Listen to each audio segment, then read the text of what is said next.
ಸ್ನೇಹಿತರೆ, ನಾಳೆ ಆಗಸ್ಟ್ 21ನೇ ತಾರೀಕು ಶುಕ್ರವಾರ ವರಮಹಾಲಕ್ಷ್ಮಿ ವ್ರತ ಇದೆ.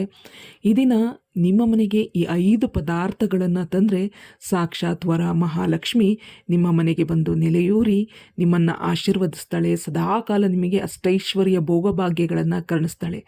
ಲಕ್ಷ್ಮೀ ಸ್ವರೂಪವಾದಂಥ ಈ 5 ಪದಾರ್ಥಗಳನ್ನು ಈ ದಿನ ಸಾಧ್ಯವಾದಷ್ಟು 9 ಗಂಟೆ ಒಳಗಡೆ ತನ್ನಿ.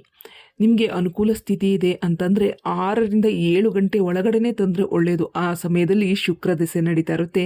ಈ ಸಮಯದಲ್ಲಿ ಪದಾರ್ಥಗಳನ್ನು ಮನೆಗೆ ತರೋದ್ರಿಂದ ಲಕ್ಷ್ಮಿಯ ಅನುಗ್ರಹವಾಗುತ್ತೆ. ಶುಕ್ರನ ಅನುಗ್ರಹದಿಂದ ಸಕಲಷ್ಟೈಶ್ವರ್ಯ ಭೋಗ ಭಾಗ್ಯಗಳು ನಿಮ್ಮ ಮನೆಯನ್ನು ಹುಡುಕಿಕೊಂಡು ಬರುತ್ತೆ ಅಂತಲೇ ಶಾಸ್ತ್ರಗಳಲ್ಲಿ ತಿಳಿಸ್ಕೊಡ್ತಾರೆ ಸ್ನೇಹಿತರೆ. ಅದರಲ್ಲೂ ವರಮಹಾಲಕ್ಷ್ಮಿ ವ್ರತಾಚರಣೆಯ ದಿನ ಈ ಪದಾರ್ಥಗಳನ್ನು ಅಂದರೆ ಲಕ್ಷ್ಮೀ ಸ್ವರೂಪವಾದ ಪದಾರ್ಥಗಳನ್ನು ತರೋದ್ರಿಂದ ಅಷ್ಟಲಕ್ಷ್ಮಿಯರೂ ಕೂಡ ನಿಮ್ಮ ಮನೆಗೆ ಧಾವಿಸಿ ಬರ್ತಾರೆ. ಅಷ್ಟೈಶ್ವರ್ಯವನ್ನು ಕರುಣಿಸ್ತಾರೆ ಅಂತಲೇ ಹೇಳಲಾಗುತ್ತೆ. ಸ್ನೇಹಿತರೆ, ಈ ದಿನ ಶೀಘ್ರವಾಗಿ ಎದ್ದು ಅಂಗಳವನ್ನೆಲ್ಲ ಶುಭ್ರಗೊಳಿಸ್ಕೊಳ್ಳಿ. ಸೂರ್ಯೋದಯಕ್ಕೆ ಮುನ್ನ ಎದ್ದು ಅಂಗಳವನ್ನೆಲ್ಲ ಶುಭ್ರಗೊಳಿಸ್ಕೊಂಡು ಹೊಸ್ತಿಲನ್ನು ಶುಭ್ರಗೊಳಿಸ್ಕೊಂಡು ನಂತರ ಹೊಸ್ತಿಲಿಗೆ ಅರಿಶಿನ ಕುಂಕುಮವನ್ನು ಲೇಪನ ಮಾಡಿ ಈ ದಿನ ಹೊಸ್ತಿಲಿಗೆ ಸಾಧ್ಯವಾದಷ್ಟು ಸುಗಂಧ ದ್ರವ್ಯವನ್ನು ಪ್ರೋಕ್ಷಣೆ ಮಾಡಿಕೊಳ್ಳಿ.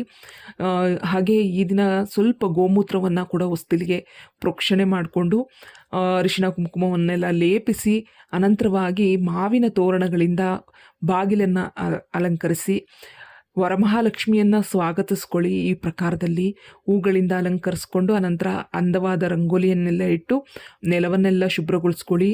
ಮಾಪಿಂಗ್ ಮಾಡುವಂಥ ಸಮಯದಲ್ಲಿ, ನೆಲವನ್ನು ಒರೆಸುವಂಥ ಸಮಯದಲ್ಲಿ ಈ ದಿನ ಸ್ವಲ್ಪ ಕರ್ಪೂರದ ಪುಡಿ ಹಾಗೆ ಅರಿಶಿನ ಹಾಗೆ ಕಲ್ಲುಪ್ಪು ಈ 3 ಪದಾರ್ಥಗಳನ್ನ ಸೇರಿಸ್ಕೊಂಡು ನೀವು ನೆಲವನ್ನು ಒರೆಸ್ಕೊಳ್ಳಿ. ಇದು ಮನೆಯಲ್ಲಿರುವಂತಹ ನಕಾರಾತ್ಮಕ ಶಕ್ತಿಗಳನ್ನು ಹೊರಹಾಕುತ್ತೆ, ಮನೆಯಲ್ಲಿ ಶುಭವನ್ನು ತಂದು ಕೊಡುತ್ತೆ, ದಾರಿದ್ರ್ಯವನ್ನು ಹೋಗಲಾಡಿಸುತ್ತೆ. ನಮಗೆ ಕಣ್ಣಿಗೆ ಕಾಣದಂತಹ ಅಗೋಚರ ಶಕ್ತಿಗಳು, ನಕಾರಾತ್ಮಕ ಶಕ್ತಿಗಳು ಮನೆಯಲ್ಲಿತ್ತು ಅಂತಂದರೆ ಮನೆಯಲ್ಲಿ ಕಷ್ಟಗಳು ತಪ್ಪೋದಿಲ್ಲ, ಸಾಲಬಾಧೆಗಳು, ಸಂಕಷ್ಟಗಳು ತಪ್ಪೋದಿಲ್ಲ. ಹಾಗಾಗಿ ಇಂಥ ಶುಭ ದಿನದಂದು ನಾವು ನಕಾರಾತ್ಮಕ ಶಕ್ತಿಗಳನ್ನು ಹೊರಹಾಕಬೇಕು ಅಂದರೆ ಈ ಪ್ರಕಾರದಲ್ಲಿ ನಾವು ನೆಲವನ್ನು ಒರೆಸ್ಕೊಳ್ಳೋದ್ರಿಂದ ಎಲ್ಲವೂ ಕೂಡ ಒಳಿತಾಗುತ್ತೆ. ಸ್ನೇಹಿತರೆ, ಈ ಪ್ರಕಾರದಲ್ಲಿ ಮಾಡ್ಕೊಳ್ಳಿ. ಹಾಗೆ ಸ್ನೇಹಿತರೆ, ಸ್ನಾನ ಮಾಡುವಂಥ ಸಂದರ್ಭದಲ್ಲಿ ಸ್ನಾನ ಮಾಡುವಂತಹ ನೀರಿಗೂ ಕೂಡ ಸ್ವಲ್ಪ ಅರಿಶಿಣವನ್ನು ಸೇರಿಸ್ಕೊಂಡು ಸ್ನಾನ ಮಾಡಿ. ಸ್ನೇಹಿತರೆ, ಈ ದಿನ ದೇಹಕ್ಕೂ ಕೂಡ ಸ್ವಲ್ಪ ಅರಿಶಿಣವನ್ನು ಅಂದರೆ ಮನೆಯಲ್ಲಿರುವಂಥ ಹೆಣ್ಮಕ್ಳು ಮುತ್ತೈದೆಯರು ಯಾರಿರ್ತಾರೆ, ಗೃಹಿಣಿಯರು ಯಾರಿರ್ತಾರೆ, ಸ್ವಲ್ಪ ಅರಿಶಿಣವನ್ನು ದೇಹಕ್ಕೆ ಲೇಪನ ಮಾಡಿಕೊಂಡು ಸ್ನಾನ ಮಾಡೋದ್ರಿಂದ ಲಕ್ಷ್ಮಿ ಕಟಾಕ್ಷವಾಗುತ್ತೆ. ಸಾಕಷ್ಟು ದಾರಿದ್ರ್ಯಗಳನ್ನು ಅನುಭವಿಸ್ತಾ ಇರ್ತೀರ, ಕೈಯಲ್ಲಿ ಬಿಡಿಗಾಸಿರೋದಿಲ್ಲ, ಮನೆಯಲ್ಲಿ ಸಂಕಷ್ಟಗಳಾಗ್ತಾಯಿದೆ, ಎಷ್ಟು ದುಡಿದ್ರೂ ಕೂಡ ಹಣ ಅನ್ನೋದು ನಿಲ್ತಾ ಇಲ್ಲ, ಸಾಲಬಾಧೆಗಳಿಂದ ನೊಂದು ಬೆಂದಿದ್ದೀರಾ ಅಂತಂದರೆ ದಾರಿದ್ರ್ಯತೆ ನಿಮ್ಮ ದೇಹದಲ್ಲಿ ನಿಮ್ಮ ಮನೆಯಲ್ಲಿದೆ ಅಂತಂದರೂ ಸ್ವಲ್ಪ ಅರಿಶಿಣ ಲೇಪನವನ್ನು ಮಾಡಿಕೊಂಡು ಸ್ನಾನ ಮಾಡ್ಬೋದು. ಹಾಗೆ ಆ ರೀತಿ ಸ್ನಾನ ಮಾಡಲಿಲ್ಲ ಅಂದರೂ ಸ್ನಾನ ಮಾಡುವಂಥ ನೀರಿನಲ್ಲೇ ಸ್ವಲ್ಪ ಅರಿಶಿಣವನ್ನು ಹಾಕ್ಕೊಂಡು ಸ್ನಾನವನ್ನು ಮಾಡ್ಕೊಳ್ಳಿ. ಇನ್ನು ಕೆಟ್ಟ ಕೆಟ್ಟ ಕನಸುಗಳು ಬರ್ತಾಯಿದೆ, ಮನೆಯಲ್ಲಿ ನೆಮ್ಮದಿ ಶಾಂತಿ ಇಲ್ಲ, ಮನೆಯಲ್ಲಿ ಕಿರಿಕಿರಿ ಆಗ್ತದೆ, ಜಗಳ ಆಗ್ತದೆ, ಎಲ್ಲರ ಮೇಲೂ ಕೋಪ ಮಾಡ್ಕೊಳ್ಳುವಂಥದ್ದು, ಅಂತ ಜಗಳಕ್ಕೆ ಹೋಗೋದು, ಈ ರೀತಿ ಎಲ್ಲ ಆಗ್ತಾಯಿದೆ ಅಂತಂದ್ರೂ ಸ್ವಲ್ಪ ಕಲ್ಲುಪ್ಪನ್ನು ಸೇರಿಸ್ಕೊಳ್ಳಿ. ನಿಮ್ಮ ದೇಹದಲ್ಲಿರುವಂಥ ನಕಾರಾತ್ಮಕ ಶಕ್ತಿಗಳು, ದಾರಿದ್ರ್ಯಗಳು, ದೋಷಗಳು, ಅದ್ರ ಮುಖ್ಯವಾಗಿ ಗ್ರಹಗತಿಗಳಿಂದ ಸಮಸ್ಯೆಗಳಾಗ್ತಾಯಿದ್ರೆ, ಜಾತಕ ದೋಷಗಳಿದ್ದರೆ ಇವೆಲ್ಲವೂ ಕೂಡ ನಿವಾರಣೆ ಮಾಡುತ್ತೆ. ಈ ಒಂದು ಉಪ್ಪನ್ನು ಹಾಕ್ಕೊಂಡು ಈ ಪ್ರಕಾರದಲ್ಲಿ ಸ್ನಾನವನ್ನು ಮಾಡಿಕೊಂಡು ಮಡಿ ವಸ್ತ್ರವನ್ನು ಧರಿಸಿ. ಈ ದಿನ ಕಪ್ಪು ವರ್ಣದ ವಸ್ತ್ರವನ್ನು ಧರಿಸ್ಬೇಡಿ, ಕಂದು ಬಣ್ಣದ ವರ್ಣದ ವಸ್ತ್ರವನ್ನು ಧರಿಸ್ಬೇಡಿ. ಸಾಧ್ಯವಾದಷ್ಟು ಅರಿಶಿಣದ ಬಣ್ಣ, ಕೇಸರಿ ಬಣ್ಣ, ಕೆಂಪು ಬಣ್ಣ, ಹಸಿರು ಬಣ್ಣ ಈ ಪ್ರಕಾರದಲ್ಲಿ ಮಂಗಳಕರವಾದಂತಹ ಬಣ್ಣದ ವಸ್ತ್ರವನ್ನು ಧರಿಸಿದ್ರೆ ಒಳಿತು. ಹಾಗೆ ಕೈಗೆ ಬಳೆಯನ್ನು ಹಾಕ್ಕೊಂಡು ಕೂದಲನ್ನು ಹಾಗೆ ಬಿಡುವಂತಿಲ್ಲ. ಈ ದಿನ ಕೂದಲಿಗೆ ಸ್ವಲ್ಪ ನೀವು ಕ್ಲಿಪ್ಪನ್ನು ಅಥವಾ ಏನಾದರೂ ರಿಬ್ಬನ್ನು ಹಾಕ್ಕೊಂಡು ಹೂವನ್ನು ಮುಡ್ಕೊಳ್ಳಿ. ಮಂಗಳಕರವಾದ ಇದ್ದಷ್ಟು ಕೂಡ ಅರಿಶಿಣ ಕುಂಕುಮವನ್ನು ಲೇಪನ ಮಾಡ್ಕೊಳ್ಳಿ. ಸ್ವಲ್ಪ ಹಣೆಗೆ ಕುಂಕುಮ, ಕೆನ್ನೆಗೆ ಅರಿಶಿಣವನ್ನು ಲೇಪನ ಮಾಡ್ಕೊಳ್ಳಿ. ಈ ಪ್ರಕಾರದಲ್ಲಿ ಇದ್ದರೆ, ಈ ಶುಭಕಾರಕವಾಗಿದ್ದರೆ ಲಕ್ಷ್ಮಿಯ ಕಟಾಕ್ಷವಾಗುತ್ತೆ, ಲಕ್ಷ್ಮಿ ನಿಮ್ಮ ಮನೆಗೆ ಬಂದು ನೆಲೆಯೂರ್ತಾಳೆ ಅಂತಲೇ ಹೇಳಲಾಗುತ್ತೆ. ಹಾಗೆ ಯಾರೆಲ್ಲ ಈ ದಿನ ಒಡವೆಗಳನ್ನು ಧರಿಸ್ತಾರೆ, ಆಭರಣಗಳನ್ನು ಚೆನ್ನಾಗಿ ಧರಿಸಿ ಅಲಂಕಾರ ಮಾಡ್ಕೊತಾರೋ ಅಂಥವ್ರ ಮನೆಗೂ ಕೂಡ ಲಕ್ಷ್ಮಿ ಕಟಾಕ್ಷವಾಗುತ್ತೆ. ಸ್ನೇಹಿತರೆ, ಸಾಮಾನ್ಯವಾಗಿ ಒಡವೆ ವಸ್ತ್ರಗಳನ್ನು ಲಕ್ಷ್ಮಿಗೆ ಧರಿಸ್ಬಿಟ್ಟು ನಾವು ಹಾಗೆ ಎದ್ಬಿಡ್ತೀವಿ.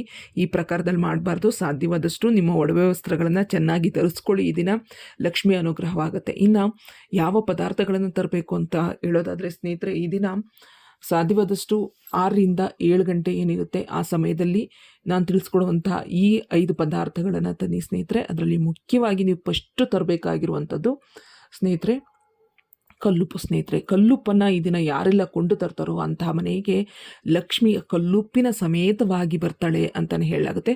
ಅನಂತರ ಕಲ್ಲುಪ್ಪನ್ನು ತಂದು ಸ್ನೇಹಿತರೆ ಮನೆಯ ಹೊಸ್ತಿಲಿಗೆ ಸ್ವಲ್ಪ ಇಟ್ಟು, ಸ್ವಲ್ಪ ಅರಿಶಿನ ಕುಂಕುಮ ಇಟ್ಟು ನಮಸ್ಕರಿಸ್ಕೊಂಡು ಆ ಕಲ್ಲುಪ್ಪನ್ನು ಹೊಸ್ತಿಲ ಮೇಲೆ ಇಟ್ಟು ನಮಸ್ಕರಿಸ್ಕೊಂಡು ಅನಂತರವಾಗಿ ಮನೆಯ ಒಳಗಡೆ ತಂದು ಅನಂತರವಾಗಿ ದೇವರ ಕೋಣೆಯಲ್ಲಿ ಇಟ್ಟು ಅದಕ್ಕೂ ಕೂಡ ಸ್ವಲ್ಪ ಪುಷ್ಪಗಳಿಂದ ಅರಿಶಿನ ಕುಂಕುಮವನ್ನು ಇಟ್ಟು ಪೂಜಿಸಿ ಅನಂತರವಾಗಿ ಇದನ್ನು ಉಪಯೋಗಿಸ್ಕೊಳ್ಬೇಕಾಗುತ್ತೆ. ಈ ದಿನ ದೇವರ ಕೋಣೆಯಲ್ಲಿ ಸ್ವಲ್ಪ ಕಲ್ಲುಪ್ಪನ್ನು ಇಡಿ. ಇದು ಕೂಡ ನಿಮಗೆ ಶುಭವನ್ನು ತಂದು ಕೊಡುತ್ತೆ ಸ್ನೇಹಿತರೆ. ಇನ್ನು ಎರಡನೇ ಪದಾರ್ಥ ಅಂದರೆ ಸ್ನೇಹಿತರೆ ಬೆಲ್ಲವನ್ನು ತನ್ನಿ ಸ್ನೇಹಿತರೆ. ಈ ದಿನ ಯಾರೆಲ್ಲ ಬೆಲ್ಲವನ್ನು ಖರೀದಿ ಮಾಡ್ತಾರೆ, ಸಾಲ ಬಾಧೆಗಳಿಂದ ನೊಂದಿದ್ರೆ, ಸಾಲ ಬಾಧೆಗಳ ಸಂಕಷ್ಟಗಳಿಂದ, ಆರ್ಥಿಕ ಸಂಕಷ್ಟಗಳಿಂದ ನೊಂದು ಬೆಂದಿರುವಂಥವ್ರು, ಸಾಲ ಅಂದ್ಕೊಂಡು ಜೀವನದಲ್ಲಿ ಸೋತು ಹೋಗಿರುವಂಥವ್ರು ಈ ದಿನ ಬೆಲ್ಲವನ್ನು ಖರೀದಿ ಮಾಡಿ ನಿಮ್ಮ ಸಮಸ್ಯೆಗಳು ಎಲ್ಲವೂ ಕೂಡ ನಿರ್ಮೂಲವಾಗುತ್ತೆ. ಬೆಲ್ಲ ಅನ್ನೋದು ಶುಭಕಾರಕವಾದಂಥದ್ದು, ನಿವೇದನೆಗೆ ಅನುಗುಣವಾದಂಥದ್ದು, ಅಂದರೆ ನೈವೇದ್ಯಕ್ಕೆ ಬಹಳ ಪ್ರಾಮುಖ್ಯತೆ, ಶುದ್ಧಿಕಾರಕ ಅಂತಲೇ ಹೇಳಲಾಗುತ್ತೆ. ಬೆಲ್ಲ ಮಹಾಲಕ್ಷ್ಮಿಗೆ ಅತ್ಯಂತ ಪ್ರೀತಿಕರವಾದಂಥ ಪದಾರ್ಥ. ನಾವು ಏನೇ ನೈವೇದ್ಯ ಮಾಡ್ತೀವೋ ಇಲ್ವೋ, ಒಂದು ಬೆಲ್ಲದ ತುಂಡನ್ನು ನೈವೇದ್ಯವಾಗಿಟ್ಟರೂ ಕೂಡ ಆ ತಾಯಿ ಸಂತುಷ್ಟಳಾಗಿ ನಿಮಗೆ ಬೇಡಿದ ವರಗಳನ್ನು ಕೊಡ್ತಾಳೆ ಅಂತಲೇ ಹೇಳಲಾಗುತ್ತೆ. ಹಾಗಾಗಿ ಈ ದಿನ ಬೆಲ್ಲವನ್ನು ಖರೀದಿ ಮಾಡಿ ಎಲ್ಲವೂ ಕೂಡ ಶುಭವಾಗುತ್ತೆ. ಅನಂತರವಾಗಿ ಸ್ನೇಹಿತರೆ ಇನ್ನು ಮೂರನೇ ಪದಾರ್ಥ ಸ್ನೇಹಿತರೆ ಏಲಕ್ಕಿಯನ್ನು ಖರೀದಿ ಮಾಡಿ. ಈ ದಿನ ಏಲಕ್ಕಿಯನ್ನು ಯಾರೆಲ್ಲ ತರ್ತಾರೋ ಈ ಸುಗಂಧ ದ್ರವ್ಯಗಳಲ್ಲಿ ಬಹಳ ಪ್ರಾಮುಖ್ಯವಾದಂಥದ್ದು ಏಲಕ್ಕಿ ಸ್ನೇಹಿತರೆ. ಈ ದಿನ ನೀವು ಏಲಕ್ಕಿಯನ್ನು ಖರೀದಿ ಮಾಡಿ ಆ ಏಲಕ್ಕಿಯನ್ನು ನೀವು ದೀಪ ಬೆಳಗುವಂಥ ಸಂದರ್ಭದಲ್ಲಿ ಆ ದೀಪದಲ್ಲಿ 2 ಏಲಕ್ಕಿಯನ್ನು ಹಾಕಿ ಬೆಳಗಿಸಿದ್ರು ಕೂಡ ಮಹಾಲಕ್ಷ್ಮಿಯ ಒಂದು ಅನುಗ್ರಹವಾಗುತ್ತೆ. ಆ ಒಂದು ಏಲಕ್ಕಿ ದೀಪ ನಿಮ್ಮ ಸರ್ವ ಸಂಕಷ್ಟಗಳನ್ನು ನಿರ್ಮೂಲ ಮಾಡುತ್ತೆ. ಆರ್ಥಿಕ ಸಂಕಷ್ಟಗಳಿಂದ ಹೊರಬರ್ತೀರಾ, ಹಣಕಾಸು ವೃದ್ಧಿಯಾಗುತ್ತೆ, ವಿಪರೀತವಾದಂಥ ಧನಲಾಭವನ್ನು ತಂದುಕೊಡುತ್ತೆ ಅಂತಲೇ ಹೇಳಲಾಗುತ್ತೆ ಸ್ನೇಹಿತರೆ. ಹಾಗಾಗಿ ಈ ದಿನ ಏಲಕ್ಕಿಯನ್ನು ಕೂಡ ಖರೀದಿ ಮಾಡಿ. ಹಾಗೆ ಸಾಧ್ಯವಾದಷ್ಟು ಜಾಸ್ತಿ ಖರೀದಿ ಮಾಡ್ತೀನಿ ಅಂತಂದರೆ 21 ಏಲಕ್ಕಿಯನ್ನು ದಾರದಲ್ಲಿ ಪೋಣಿಸಿ ಅದನ್ನು ಕೂಡ ಲಕ್ಷ್ಮಿಯ ಫೋಟೋದಲ್ಲಿ ನೀವು ಹಾಕಿದ್ರಿ ಅಂದ್ರೂ ಕೂಡ ಲಕ್ಷ್ಮಿಯ ಕಟಾಕ್ಷವಾಗುತ್ತೆ ಸ್ನೇಹಿತರೆ. ಏಲಕ್ಕಿ ಹಾರ ಮಹಾಲಕ್ಷ್ಮಿಗೆ ಅತ್ಯಂತ ಪ್ರೀತಿಕರವಾದಂಥದ್ದು. ಈ ಪ್ರಕಾರದಲ್ಲಿ ಲಕ್ಷ್ಮಿಯ ಕಳಸಕ್ಕಾಗಲಿ ಫೋಟೋಕ್ಕಾಗಲಿ ನೀವು ಏಲಕ್ಕಿ ಹಾರವನ್ನು ಕೂಡ ಹಾಕಿದ್ರೂ ಅತ್ಯಂತ ಶುಭಪ್ರದಾಯಕ ಅಂತಲೇ ಹೇಳಲಾಗುತ್ತೆ ಸ್ನೇಹಿತರೆ. ಇನ್ನು 4ನೇ ಪದಾರ್ಥ ಅಂತಂದರೆ ಸ್ನೇಹಿತರೆ ಲವಂಗವನ್ನು ಖರೀದಿ ಮಾಡಿ ಸ್ನೇಹಿತರೆ. ಲವಂಗಗಳು ಕೂಡ ಸುಗಂಧ ದ್ರವ್ಯದಲ್ಲಿ ಬಹಳ ಪ್ರಾಮುಖ್ಯವಾದಂಥದ್ದು. ಲವಂಗ ದಾರಿದ್ರ್ಯಗಳನ್ನು ದೂರ ಮಾಡುತ್ತೆ, ಹಣಕಾಸಿಗೆ ಬಂದಿರುವಂತಹ ದೋಷಗಳನ್ನು ನಿರ್ಮೂಲ ಮಾಡುತ್ತೆ. ಲವಂಗಕ್ಕೆ ಅಂತಹ ಒಂದು ಶಕ್ತಿ ಇದೆ ಸ್ನೇಹಿತರೆ. ಹಾಗಾಗಿ ಇದನ್ನ ಲವಂಗವನ್ನು ಖರೀದಿ ಮಾಡಿ ಸ್ನೇಹಿತರೆ. ಆ ಲವಂಗವನ್ನು ಖರೀದಿ ಮಾಡಿ ಅನಂತರವಾಗಿ ಸ್ನೇಹಿತರೆ ಲವಂಗ ಕರ್ಪೂರ ಅದರ ಜೊತೆಗೆ ಒಂದು ಪಲಾವ್ ಎಲೆಯನ್ನು ಹಾಕಿ ಅದನ್ನು ನೀವು ಸ್ವಲ್ಪ ಕರ್ಪೂರವನ್ನು ಹಚ್ಚಿ ಅದರಿಂದ ಬರುವಂತಹ ಆ ಒಂದು ಬೆಂಕಿ ಆಗಲಿ ಹೊಗೆಯನ್ನು ಮನೆಯ ಒಳಗಡೆ ಪೂರ್ತಿಯಾಗಿ ಓಡಾಡಿ ಅದನ್ನು ಹಿಡ್ಕೊಂಡು ಅದರಲ್ಲಿ ಬರುವಂತಹ ಆ ಹೊಗೆಯೆಲ್ಲ ಏನಿದೆ ಮನೆಯಲ್ಲಿರುವಂಥ ನಕಾರಾತ್ಮಕ ಶಕ್ತಿಗಳನ್ನು ಹೋಗಲಾಡಿಸಿ ಧನಾಭಿವೃದ್ಧಿಯನ್ನು ಮಾಡುತ್ತೆ, ಹಣಕಾಸನ್ನು ವೃದ್ಧಿ ಮಾಡುತ್ತೆ, ನೆಗೆಟಿವ್ ಎನರ್ಜಿಯನ್ನು ಸಂಪೂರ್ಣವಾಗಿ ನಿವಾರಣೆ ಮಾಡುತ್ತೆ. ಈ ಪ್ರಕಾರದಲ್ಲಿ ಮಾಡ್ಕೊಳ್ಳಿ. ಇನ್ನು ಈ ಲವಂಗವನ್ನು ಒಂದು 5 ಲವಂಗವನ್ನು ಸ್ನೇಹಿತರೆ ಈ ದಿನ ಈ ಲವಂಗದ ಜೊತೆಗೆ ಒಂದು 5 ನೀವು ಏಲಕ್ಕಿ ಲವಂಗ ಹಾಗೆ 5 ರುಣಾಣೆ ಈ 3 ಪದಾರ್ಥಗಳನ್ನು ಚಿಕ್ಕ ಗಂಟನ್ನಾಗಿ ಕಟ್ಟಿ ಅನಂತರ ಇದನ್ನು ಮನೆಯ ಮುಖ್ಯದ್ವಾರದಲ್ಲಿ ನೀವು ಕಟ್ಟಿದ್ರಿ ಅಂತಂದರೆ ಲಕ್ಷ್ಮಿ ಅನುಗ್ರಹವಾಗುತ್ತೆ. ಆ ಒಂದು ಪದಾರ್ಥಗಳ ಒಂದು ಸುವಾಸನೆ ಲಕ್ಷ್ಮಿಗೆ ಅತ್ಯಂತ ಪ್ರೀತಿಕರವಾದಂಥದ್ದು. ಈ ಪದಾರ್ಥಗಳು ನೀವು ಮನೆಯ ಮುಖ್ಯದ್ವಾರಕ್ಕೆ ಕಟ್ಟೋದ್ರಿಂದ ಲಕ್ಷ್ಮಿ ನಿಮ್ಮ ಮನೆಗೆ ಆಗಮಿಸ್ತಾಳೆ, ಅಷ್ಟೈಶ್ವರ್ಯವನ್ನು ಕರುಣಿಸ್ತಾಳೆ, ಹಣಕಾಸಿಗೆ ಸಂಬಂಧಪಟ್ಟ ಸರ್ವ ಸಮಸ್ಯೆಗಳು ಕೂಡ ದೂರವಾಗಿ ಅಭಿವೃದ್ಧಿ ಮುಂದಿನ ಒಂದು ವರ್ಷದ ಒಳಗಡೆ ಅಂದರೆ ಈ 1 ವರ್ಷ ನೀವು ವರಮಹಾಲಕ್ಷ್ಮಿ ಆಚರಣೆ ಮಾಡಿದ ಪ್ರಕಾರದಲ್ಲಿ ಅನಂತರವಾಗಿ ಎಲ್ಲವೂ ಶುಭವಾಗುತ್ತೆ, ಹಣಕಾಸು ವೃದ್ಧಿಯಾಗುತ್ತೆ, ಆಸೆಪಟ್ಟಂತಹ ಎಲ್ಲ ಕಾರ್ಯಗಳು ಕೂಡ ನೆರವೇರುತ್ತೆ ಸ್ನೇಹಿತರೆ. ಇನ್ನು 5ನೇ ಪದಾರ್ಥ ಅಂತಂದರೆ ಸ್ನೇಹಿತರೆ ಅರಿಶಿಣ ಮಂಗಳಕರವಾದಂಥದ್ದು ಸ್ನೇಹಿತರೆ.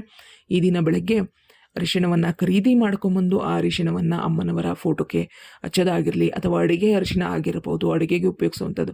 ಈ ಒಂದು ಅರಿಶಿಣವನ್ನು ಲಕ್ಷ್ಮೀ ದೇವಿಯ ಫೋಟೋ ಕೆಳಗಡೆ ಇಟ್ಟು ಪೂಜಿಸಿ ಅನಂತರವಾಗಿ ಉಪಯೋಗಿಸ್ಕೊಳ್ಳಿ ಸ್ನೇಹಿತರೆ. ಪೂಜೆಗಾದರೂ ಉಪಯೋಗಿಸ್ಕೊಳ್ಳಿ, ಅಡುಗೆಗಾದರೂ ಉಪಯೋಗಿಸ್ಕೊಳ್ಳಿ. ಒಟ್ಟಾರೆಯಾಗಿ ಈ ದಿನ ಅರಿಶಿಣವನ್ನು ಖರೀದಿ ಮಾಡಿ. ಅರಿಶಿಣದ ಕೊಂಬನ್ನಾದರೂ ಖರೀದಿ ಮಾಡ್ಬೋದು, ಅರಿಶಿಣದ ಪುಡಿಯನ್ನಾದರೂ ಖರೀದಿ ಮಾಡ್ಬೋದು. ಇವೆಲ್ಲವೂ ಕೂಡ ನಿಮಗೆ ಅದ್ಭುತವಾಗಿ ನಿಮ್ಮ ಜೀವನವನ್ನು ರುಚಿಸುತ್ತೆ, ಹಣಕಾಸನ್ನು ರುಚಿಸುತ್ತೆ, ವಿಪರೀತ ರಾಜಯೋಗವನ್ನು ತಂದು ಕೊಡುವಂಥ ಪದಾರ್ಥಗಳು ಸ್ನೇಹಿತರೆ. ಈ 5 ಪದಾರ್ಥಗಳನ್ನು ತಪ್ಪದೆ ನೀವು ಈ ದಿನ ಮನೆಗೆ ತನ್ನಿ. ಈ ವಿಡಿಯೋ ಉಪಯುಕ್ತವಾಗಿದ್ದರೆ ವಿಡಿಯೋಗೊಂದು ಲೈಕ್ ಕೊಟ್ಟು ಹೊಸಬರಾಗಿದ್ದರೆ ಸಬ್ಸ್ಕ್ರೈಬ್ ಮಾಡ್ಕೊಳ್ಳಿ. ಧನ್ಯವಾದಗಳು.